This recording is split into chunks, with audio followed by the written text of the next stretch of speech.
Welcome to KTC movie Tamil. புதுசாக நம்ம சேனலை பார்க்குறவங்க சப்ஸ்கிரைப் பண்ணிக்கோங்க. மறக்காமல் பெல் ஐக்கானையும் கிளிக் பண்ணிக்கோங்க. இன்றைக்கி நம்ம ஏற்கனவே பார்த்துட்டு இருந்த இன்வெஸ்டிகேஷன் க்ரைம் த்ரில்லரோட 4வது எபிசோட் தான் பார்க்க போகிறோம். இந்த எபிசோடோட ஸ்டார்டிங்கில் அடுத்த நாள் காலையில் தான் காட்டுறாங்க.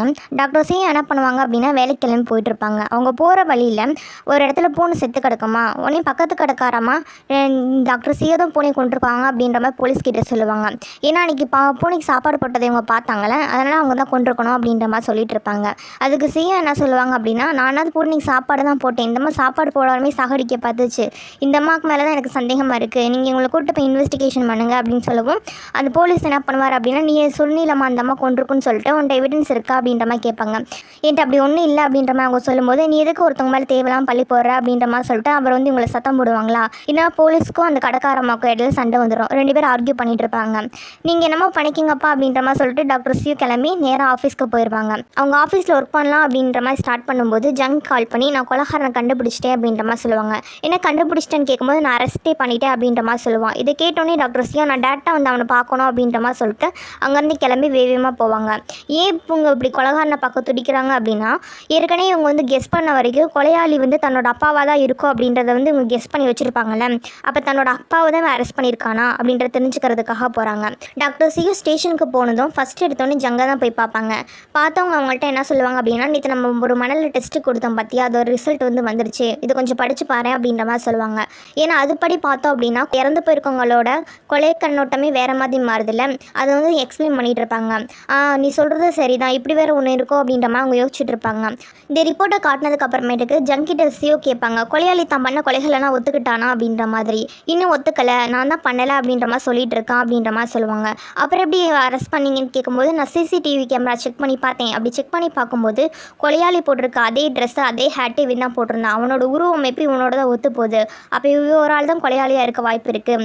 அது மட்டும் இல்லாமல் கொலையாளி யூஸ் பண்ண காரோட நேம் பிளேட்டு இவனோட பேரில் தான் இருக்குது, அதனால தான் இவனை அரெஸ்ட் பண்ணியிருக்கோம் அப்படின்ற மாதிரி சொல்லுவாங்க. சரி இப்போ அரெஸ்ட் பண்ணிட்டீங்களா, அந்த கொலையாளி நான் டேரெக்டாக பார்க்கலாமா அப்படின்ற மாதிரி டாக்டர் சியோ கேட்பாங்களாம். இல்லைப்பா அவனை பார்க்கணும் அலோவ் பண்ண முடியாது, ஏன்னா இப்போ தான் பிடிச்சிட்டு வந்திருக்கோம், அதுக்குள்ளே விசிட்டர்ஸ் அலோவ் பண்ணுறது வந்து கஷ்டம், இன்னும் இன்ட்ராகேட்டிவ் கூட பண்ணல அப்படின்ற மாதிரி சொல்லுவாங்க. ப்ளீஸ் நான் போய் பார்த்தேன் அப்படின்னா எனக்கு எதாவது ஐடியா கிடைக்கும்ல, ஒரு தடவை மட்டும் அலோவ் பண்ணு, கொஞ்சம் நேரம் இருந்தாலும் போதும் அப்படின்ற மாதிரி டாக்டர் சியோ கேட்பாங்களா. சரி ஓகே, நீ இவ்வளோ தூரம் கேட்குறனால உன்னை அலோவ் பண்ணுறேன், ஆனால் ரொம்ப டைம் எடுத்துக்காங்க, பார்த்த உடனே வந்துடு, இல்லைன்னா வந்து எனக்கு பிரச்சனை ஆகி போயிடும் அப்படின்ற மாதிரி சொல்லிட்டு டாக்டர் சியோவை இன்ட்ராகேஷன் ரூமுக்கு ஜங்க் கூட்டிகிட்டு போவாங்க. ஜங்கோட இன்ட்ராகேஷன் ரூமுக்கு போகிற வழியில் டாக்டர் சியோக்கு ஒரே படபடப்பாக இருக்கும். ஏன்னா அவங்க இப்போ பார்க்க போகிறது தன்னோட அப்பா அப்படின்ற மாதிரி நினச்சி போயிட்டு இருக்காங்க. ஏன்னா அவங்க பாயிண்ட் ஆஃப் வியூவில் கொலை பண்ணது எல்லாமே தன்னோட அப்பா தான், அவர் தான் கொலை பண்ணியிருக்க 100% சான்ஸ் இருக்குது. ஆனால் அவர் எப்படி உயிரோட வந்தாருன்னே தெரியல. ஏன்னா பல வருஷத்துக்கு முன்னாடியே அவர் தன்னை சூசைட் பண்ணியில் இறந்து போனார், இப்போ எப்படி அவர் உயிரோட வந்திருக்க வாய்ப்பு இருக்குது, அப்புறம் எப்படி இவ்வளோ கொலைகள் பண்ண வாய்ப்பு இருக்குது அப்படின்னு சொல்லிட்டு தான் மனசு போட்டு குழப்பிக்கிட்டே போயிட்டுருப்பாங்க. இப்போ இன்ட்ராகேஷன் ரூமுக்கு வந்தாச்சு. ஜங் வந்து இந்த அரெஸ்ட் பண்ணிக்க சஸ்பெக்ட் அப்படின்னு சொல்லிட்டு கொலை செஞ்சவனை காட்டுவாங்க. அவங்க பார்க்கும்போது டாக்டர் சியை வந்து இது தன்னோட அப்பா இல்லை அப்படின்றத கன்ஃபார்ம் பண்ணிடுவாங்க. ஏன்னா கொலை பண்ணான்னு சொல்லி அரெஸ்ட் பண்ணிட்டு வந்திருக்கவன் ரொம்ப பதட்டமாக பயந்து போயிருப்பானா, கண்டிப்பாக இது நம்ம அப்பா இல்லை அப்படின்றப்ப இவங்க தப்பாக தான் அரெஸ்ட் பண்ணிட்டு வந்திருக்காங்க அப்படின்ற மாதிரி சொல்லி பார்த்துட்டு இருப்பாங்க. டாக்டர் சியோட ஃபேஸ் சேஞ்ச் ஆகிறத பார்த்த ஜங் ஏதாவது பிரச்சனையா அப்படின்ற மாதிரி கேட்கும்போது, அதெல்லாம் ஒன்றும் இல்லை, நீங்கள் விசாரிங்க அப்படின்ற மாதிரி சொல்லிட்டு டாக்டர் சியோ அங்கேருந்து கிளம்பி போயிடுவாங்க. அவங்க போனதுக்கு அப்புறமேட்டுக்கு போலீஸ் எல்லாம் சேர்ந்து இப்போ அரெஸ்ட் பண்ணிட்டு வந்திருக்காங்களா சஸ்பெக்ட், அவனை வந்து இன்டாக்ரேட் பண்ணிட்டு இருப்பாங்க. அவன் என்ன சொல்லுவான் அப்படின்னா, நான் கொலை பண்ணவே இல்லை, எனக்கு இந்த இதுக்கு எந்த சம்மந்தமும் இல்லை, அந்த டைம் நான் வேறு இடத்துல இருந்தேன், எனக்கு அலிபி கூட இருக்குது, வேணா கால் பண்ணி செக் பண்ணிக்கோங்க அப்படின்ற மாதிரி சொல்லுவாங்க. அதே மாதிரி போலீஸும் செக் பண்ணி பார்க்கும்போது அந்த டைம் வந்து அவன் வேறு ஒருத்தவங்க கூட தான் இருந்திருப்பான், அதுக்கான சாலிட் எவிடன்ஸ் இருக்குமா. சரி இப்போ என்ன பண்ணுறது அப்படின்ற மாதிரி பார்த்துட்டு இருப்பாங்க. அதான் நான் தான் சொன்னேன் கொலை பண்ணலன்னு என்னை விடுங்க அப்படின்ற மாதிரி திமிராக பேசிகிட்டு இருப்பானா. ஆனால் போலீஸ்க்கு கன்ஃபார்மாக தெரியும் இவன் வந்து ஒன்று கொலை பண்ணியிருக்கணும், இல்லை கொலை பண்ணவனுக்கு உதவி பண்ணியிருக்கணும். ஏன்னா கொலையாளி யூஸ் பண்ணது இவனோட கார் தான், அப்போ அதுக்கான பாசிபிலிட்டி நிறையா இருக்குல்ல அப்படின்ற மாதிரி சொல்லிட்டு அதுபடியும் வந்து விசாரிச்சுட்டு இருப்பாங்க. ஆனால் இவன் என்ன பண்ணுவான் அப்படின்னா, நான் வந்து தப்பு பண்ணலன்னு தெரிஞ்சிருச்சுல, அப்புறம் எதுக்கு தேவையில்லாமல் என்னை கூப்பிட்டு அரெஸ்ட் பண்ணி விசாரிக்கிறீங்க, என்னை மேலே விடுங்க அப்படின்ற மாதிரி பிரச்சனை பண்ணிட்டு இருப்பான். இந்த மாதிரி அவங்க விசாரிச்சுட்டு இருக்கும்போது பிரச்சனையானதில் போலீஸ்க்கு அவனுக்கு வந்து கொஞ்சம் அடித்தடி மாதிரி ஆகி போயிடும். 2 பேர் சண்டை போட்டுட்டு இருப்பாங்க. ஒரு கட்டத்தில் அந்த சஸ்பெக்ட் என்ன பண்ணுவோம் அப்படின்னா, போலீஸை ப்ரொவோக் பண்ணுற மாதிரி அவங்க ஒய்ஃபை பார்த்தீங்கன்னா தப்பாக பேசிடுவான். அதனால் அவர் என்ன பண்ணுவார்னா கோவத்தில் தன்னோட கண்ட்ரோல் இழந்து ரொம்ப அடிக்க ஆரம்பிச்சிருவார். இதை பக்கத்தில் இருந்த போலீஸ்னால் பார்த்து பார்த்துட்டு இருந்தவங்க விடுப்பா விடுப்பா அது செத்து போயிட போகிறான் பின்ன ஓமையில தான் பிரச்சனை ஆகும் அப்படின்ற மாதிரி சொல்லிட்டு சமாதானப்படுத்தி பிரித்து வைப்பாங்க. இப்படி சஸ்பெக்டை வந்து இன்ட்ராகேட் பண்ணும்போது அடிக்கக்கூடாதுன்னு ஒரு ரூல்ஸ் இருக்குல்ல, அதை பிரேக் பண்ணதுனால இப்போ என்ன பண்ணுறது, இந்த விஷயம் வந்து வெளியில் தெரிஞ்சுன்னா பிரச்சனை ஆயிரும் அப்படின்ற மாதிரி சொல்லிட்டு எல்லாம் சத்தம் போட்டுட்டு இருப்பாங்க. சரி விடுங்க, இப்போ தான் அவன் தப்பு பண்ணலன்னு தெரிஞ்சிருச்சுல, அவனை வந்து வெளியில் விட்டுறலாம் அப்படின்ற மாதிரி சொல்லிட்டு வெளியில் போப்பா அப்படின்ற மாதிரி சொல்லுவாங்க. ஆனால் அவன் என்ன பண்ணுவான் அப்படின்னா, நானா போக முடியாது, போலீஸ் ஸ்டேஷனில் வச்சு என்னை அடிச்சிருக்கீங்க, நான் எந்த தப்புமே பண்ணலை, இந்த மாதிரி தான் அப்பாவே கூப்பிட்டு வந்து அடிப்பீங்களா, இதுக்கு நீங்கள் பதில் சொல்லி ஆகணும், பப்ளிக்கில் என் காலில் வந்து மன்னிப்பு கேளுங்க அப்படின்ற மாதிரி சொல்லிட்டு இருப்பாங்க. இப்போ வேறு வழியில் எல்லாம் அடித்த போலீஸ் வந்து மன்னிப்பு கேட்கலாம் அப்படின்ற மாதிரி சொல்லிட்டு நீடுன்னு போட்டு மன்னிப்பு கேட்குற மாதிரி போவார். ஆனால் ஜங்கு என்ன சொல்லிடுவா அப்படின்னா, நீங்கள் வந்து மன்னிப்பு கேட்காதீங்க, அவன் பண்ண தப்பு தான், அதுக்குன்னு மன்னிப்புலாம் கேட்க முடியாது, இது உங்களோட ப்ரெஸ்டீஜ் என்ன ஆகுறது அப்படின்ற மாதிரி பேசிகிட்டு இருப்பாங்க. உடனே அவன் என்ன பண்ணுவான் அப்படின்னா, இப்போ மன்னிப்பு கேட்க மாட்டார்னா நான் அடிச்சு தான் அவன் அப்படின்ற மாதிரி சொல்லிட்டு அந்த போலீஸ் அடிக்கிறதுக்காக போவான். அவன் அப்படி அடிக்கிற மாதிரி போகும்போது ஜங்கு என்ன பண்ணுவான் அப்படின்னா, அவனை தடுத்து அவனை போட்டு ஜங்கு அடிச்சிட்டு இருப்பான். இப்படி ஜங்கு வந்து அவன் அடிக்கிறது அவனுக்குள்ளே இருக்க ரிப்போர்ட்டர்ஸ் எல்லாம் பார்த்துட்டு இருப்பாங்க. வந்து இவன் அடிக்கும் போது அவனுக்கு ரியலைஸ் ஆகும், அன்றைக்கும் சந்தேகப்படுற மாதிரி ஒருத்தவங்க இவனை வந்து ஃபாலோ பண்ணிட்டு வந்திருப்பாங்களே ஜங்க, அந்த ஆள் வேறு யாருமே இல்லை, இப்போ சஸ்பெக்ட்னு அரெஸ்ட் பண்ணி கூட்டு வந்திருக்காங்களே அவங்க தான். அப்போ இவன் தான் அன்றைக்கி வந்து நம்மளை ஃபாலோ பண்ணதா அப்படின்றது அவனுக்கு லேட்டாக தான் ரியலைஸ் ஆகும். அதுக்குள்ளே இவன் என்ன பண்ணுவான் அப்படின்னா, அவனுக்குள்ளே இருக்க ரிப்போர்ட்டர்ஸ்னால் போயிட்டு நான் வந்து ஒரு அப்பாவி, நான் எந்த தப்புமே பண்ணலை, அதுக்குள்ளே என்னை கொலை பண்ணிட்டேன்னு சொல்லி அரெஸ்ட் பண்ணி கூட்டு வந்துட்டு இப்போ பாருங்கள் என்னை போட்டு அடிச்சிருக்காங்க அப்படின்ற மாதிரி சொல்லிடுவாங்க. உடனே இந்த விஷயம் வந்து ப்ரெஸ் மீடியா ஃபுல்லாக பரவிடும்ல, இந்த நியூஸ் தான் ஃபுல்லாக வந்து ஸ்ப்ரெட் ஆகிட்டு இருக்கும். உடனே போலீஸ் சீப் கூப்பிட்டு இவங்களாம் சத்தம் போடுவாங்க, என்னடா பண்ணி வச்சுருக்கீங்க, கொஞ்சம் நேரம் இல்லை அதுக்குள்ளே எவ்வளோ பெரிய கலவரத்தை இழுத்து விட்டுருக்கீங்க, உங்களுக்கு தெரியாதா நம்ம வந்து சஸ்பெக்ட் அடிக்கக்கூடாதுன்னு சொல்லிட்டு, எதுக்கு நீங்கள் இன்ட்ராகேஷன் பண்ணும்போதே அவனை அடிச்சிங்க, எதுக்குன்னா யார் போட்டு பேத்துக்கிறது, இப்போ என் மேலே தானே எல்லா பிரச்சனையும் திரும்பி இருக்கு அப்படின்ற மாதிரி சொல்லிட்டு இருப்பாரு. உடனே ஜங்க என்ன சொல்லுவா அப்படின்னா, இந்த பிரச்சனைக்கு எல்லாத்துக்குமே நானே பொறுப்பேற்றுக்கிறேன், ப்ரெஸ் கான்ஃபரன்ஸுக்கு ஏற்பாடு பண்ணுங்க, நான் வந்து அதில் வந்து பப்ளிக்காக எல்லாட்டையும் மன்னிப்பு கேட்குறேன் அப்படின்ற மாதிரி சொல்லுவாங்க. சரி ஓகே அப்படின்ற மாதிரி சொல்லிட்டு அவங்களும் இந்த மாதிரி நாங்கள் ப்ரெஸ் கான்ஃபரன்ஸ் வச்சு மன்னிப்பு கேட்க போகிறோம் அப்படின்னு அனௌன்ஸ்மெண்ட் கொடுத்துருவாங்க. இந்த டைமில் டாக்டர் சியோட ஆஃபீஸ் தான் காட்டுவாங்க. அவங்க கொலையாளியை பற்றி யோசிச்சு பார்த்துட்டு இருப்பாங்க. அப்போ அவங்க கூட வேலை பார்க்குற ஒரு பொண்ணு வந்துட்டு, உங்க கூட ரிப்போர்ட்டுக்கு ஒரு வரல ஜங்கு, அவர் வந்து ப்ரெஸ் கான்ஃபரன்ஸில் மன்னிப்பு கேட்க போகிறாராம், தப்பான ஆளை அரெஸ்ட் பண்ணிட்டோன்னு சொல்லிட்டு அப்படின்ற மாதிரி சொல்லிட்டு இருப்பாங்க. இதை கேட்டு டாக்டர் சியோ அங்கேருந்து கிளம்பி டேரெக்டாக ஜங்கை பார்க்கறதுக்காக போவாங்க.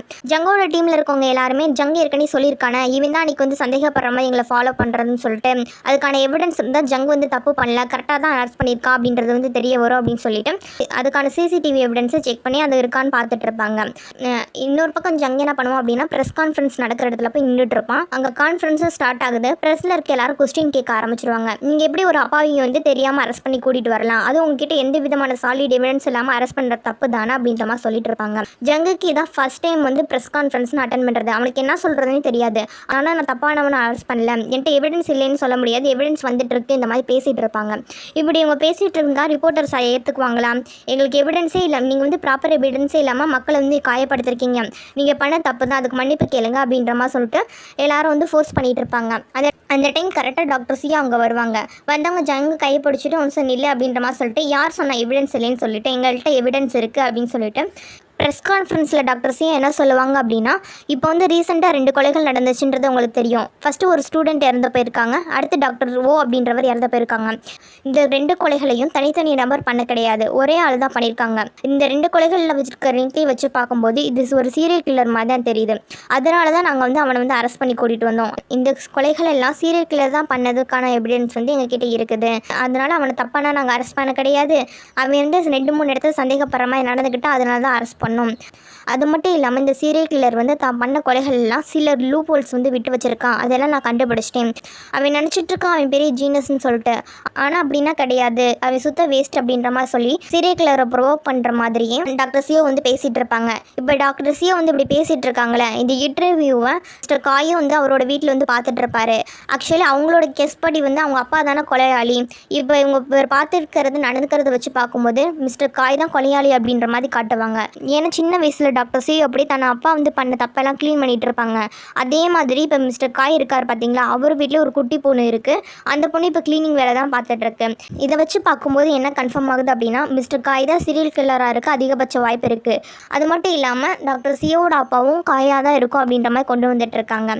கட் பண்ண ப்ரெஸ் கான்ஃபரன்ஸ் முடிஞ்சதுக்கப்புறம் நடக்கிறதான் காட்டுவாங்க. டாக்டர் சியோக்கு அவங்க சீனியர் கால் பண்ணி சத்தம் போடுவாங்க, நீ பாட்டுக்கு போயிட்டு பப்ளிக்கில் இந்த மாதிரி சொல்லிட்டு வந்துட்டு நாளைக்கு நம்மள தானே மீடியா கொஸ்டின் கேட்கும், நீ அதை சீரியல் கில்லர் கேஸ்ன்னு சொன்ன சொன்னேன் அப்படின்ற மாதிரி சொல்லி சத்தம் போட்டுட்டு இருப்பாங்க. ஆனால் டாக்டர் சி அதெல்லாம் கண்டுக்காமல் நீங்கள் எனக்கு ஒரு ஆட்டோஸ்பை ரூம் டெம்பரவரியாக ரெடி பண்ணி தரீங்களா, எனக்கு ஒரு விஷயத்தை அனாலிசிஸ் பண்ணணும் அப்படின்ற மாதிரி சொல்லுவாங்க. என்ன அப்படின்ற மாதிரி கேட்கும்போது ஆமாம் நான் கொஞ்சம் நேரத்தில் வந்துடுவேன், அதுக்கு மட்டும் ஏற்பாடு பண்ணுங்க அப்படின்ற மாதிரி சொல்லிட்டு ஃபோனை கட் பண்ணிடுவாங்க. அடுத்து நேரம் எங்கே போவாங்க அப்படின்னா ஜங்கை போய் பார்ப்பாங்க. சாரிப்பா உன்னோட ப்ரெஸ் கான்ஃபரன்ஸில் இடையில வந்து பேசிட்டேன், உனக்கு இதனால் ஏதாவது பிரச்சனையா அப்படின்ற மாதிரி கேட்பாங்க. அதெல்லாம் எனக்கு ஒன்றும் பிரச்சனை இல்லை, நீங்கள் ஹெல்ப் தான் பண்ணியிருக்கீங்க, ஆனால் எனக்கு எந்த ப்ராப்ளம் இல்லை அப்படின்ற மாதிரி சொல்லிட்டு இருப்பான். அடுத்து போலீஸ் சீஃப் வந்து இவங்க 2 பேர்த்தையும் கூப்பிட்டு விட்டுருப்பாங்க. டாக்டர் சிஓ அப்புறம் ஜங்கு 2 பேரையும் பிடிச்சி போலீஸ் சீஃப் வந்து திட்டி விட்டுருவாரு.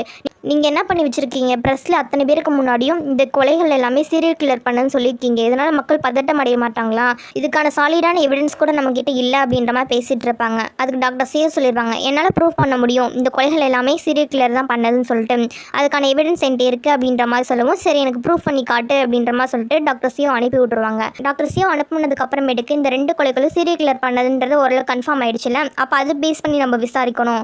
அடுத்து வந்து இன்னொரு விக்டிமை வந்து சீரியல் கில்லர் கொலை பண்ணிடக்கூடாது அப்படின்றதுக்காக டீம் மீட்டிங் போட்டு எல்லாத்தையும் பற்றி டிஸ்கஸ் பண்ணிட்டு இருப்பாங்க. அவங்க எப்படி வந்து விக்டிம் அனாலிசிஸ் பண்ணுறாங்க, எந்தெந்த இடத்துலலாம் கடத்திருக்காங்க, இதுக்கு மேலே திருப்பி வந்து இந்த மாதிரி கடத்தாமல் இருக்கிறதுக்கு என்ன பண்ணணும் அப்படின்ற மாதிரி சொல்லிட்டு மீட்டிங் போட்டிருப்பாங்க. அது மூலமாக என்ன முடிவு பண்ணியிருப்பாங்க அப்படின்னா நம்ம சிசிடிவி ஃபுல்லாக வந்து செக் பண்ணிகிட்டே இருக்கலாம், அப்போ தான் வந்து நம்மளால் அனாலிசிஸ் பண்ண முடியும் அப்படின்ற மாதிரி சொல்லிட்டு அவங்க ஒரு முடிவுக்கு வந்துட்டு இருப்பாங்க.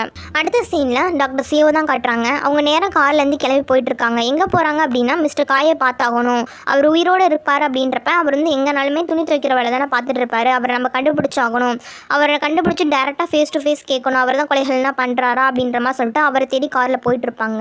அடுத்த நைட் டைமில் தான் காட்டுறாங்க. ஒரு பொண்ணு சாயோட லாண்ட்ரி ரூமுக்கு போகுது.